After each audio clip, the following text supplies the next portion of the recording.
Despite his incredible body of work, much of Algren's writing has yet to be discovered by new generations. On what would have been his 100th birthday in 2009, a group of writers and actors gathered at the acclaimed Steppenwolf Theater in Algren's hometown Chicago to premiere Nelsen Algren Live, a celebration of Algren's life and work in his own words.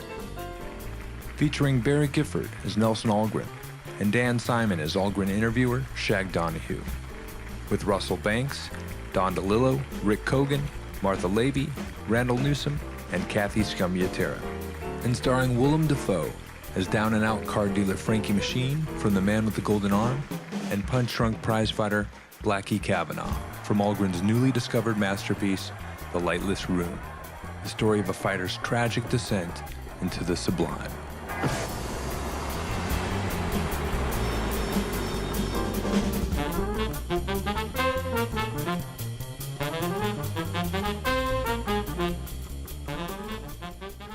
Reveals the work itself. And so they constructed this, put on the play and filmed it. And then it was kind of this odd animal of how can we turn this into something more cinematic? And that's where I came in actually as a post director. So I didn't direct the performance, but I was there to, under Willem and the other producer, Dan Simon's guys, to make it cinematic. And then from there we went to Art Shea, the famous Time Life photographer, and we went to his archives in Chicago, and he's had stacks of photos in every room. It was like catacombs, and just went through all of his great Algren photos and kind of relived the time and found a time and place that really doesn't exist, and fell in love with it again. Barry Gifford calls me up and says, we're doing this reading of Nelsen Algren readings at Steppenwolf Theater in a couple of days. The guy that was going to read this principal part canceled. So, would you come and read?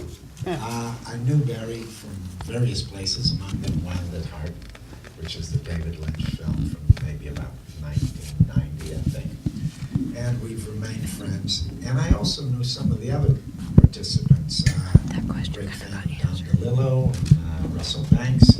And I also knew Dan Simon. So it was kind of a logical thing that they were asking me to come and read. The boxing sequence, that just rolls off the page. In fact, sometimes like a boxer, I stumble. But it was fun to read. Don DeLillo is not an actor, and the other performers are not writers. What was it like for you to be doing a live performance? They're used to reading their own writing, so they had this.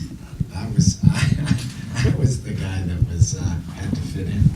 What is it about this particular writer that you connected so well with? I don't know, just the rhythm, I think. The rhythm of the writing. It was kind of like free fall. But the structures, they're very long sentences, very complicated. Also, I just like the imagination. I've got boxing in my imagination. Some of the images in it were very powerful for me. Also, it's rich in my fantasy, so I connected with some of it, even though it's not of my experience necessarily. The movie is technically very ambitious, and it is a movie. How did you come about, the concept of weaving in the visuals and the live theater? Thanks. Yeah. Well, my parents are artists. My dad's a ceramicist. My mom's a painter, and so I think, I think about film as being a malleable thing. Like sculpting from clay. So when I get a photograph, I don't feel like that's the end of the story. I try to, get into that photo and treat it like an asset that can be developed. That there's something more in there. So, a lot of this is, sometimes it's thankless because it's sometimes you spend hours on a single photo, breaking it apart in Photoshop and adding layers and dimensions so you can actually fly a camera through, a digital camera through these photos to make them 3D, to give it a little more cinematic life, to bring it. And some people go, oh, cool photos, and that's fine. And other people really get that kind of more transcendent feeling of entering that space and time. But moreover, it's about augmenting the performance and not taking away from them. There were incredible, performances, and just seeing when the actors kind of are in that riffing, delicate moment, just riding that wave of emotion, and it's so fragile and beautiful. You don't want to disrupt it.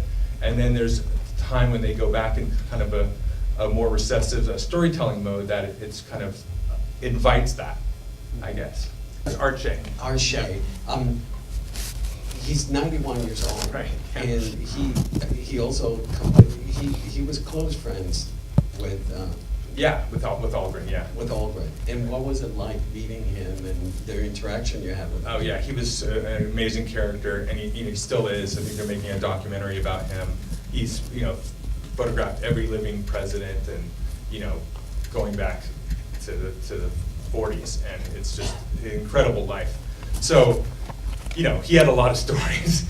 So we spent a long time there just listening to amazing stories, and also going through photos as well. And it was impossible. I mean, it was an impossible task, and ultimately, there was way more we could take. I mean, we had a budget to work with, obviously, but partly it was just a joy to see someone's life in pictures. I mean, he spent his entire life just documenting the world, and he's a guerrilla photographer, and a lot of the stuff that he shoots is just from the hip. He doesn't even look through the camera.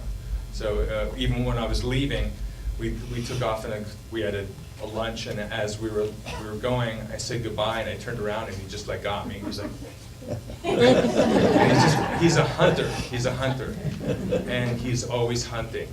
And he still to this day is like that. And so he was an incredible man. So it was a pleasure to work with his archives. And then I actually found, thanks to the internet and places like Flickr that have these big archives of photos, I found people's personal collections from their own lives in Chicago. And I go to them and say, hey, would you permit us to use this in the film? And they were like, oh gosh, we're so honored. And so a lot of this is just real photos from people's lives all over. And Willem, the script was a combination of the writings of Algren, also interviews, and then the newfound piece that was just uncovered. When you were doing the reading, was the writing developed? I mean, the piece was already fully developed, or you guys were changing, improvising? No. It was writing, it was the words, it was there. We didn't really play with it at all. Maybe the interviews, but when I arrived, I just had the text, and it was really about, getting it out of the mouth. And you For did starters.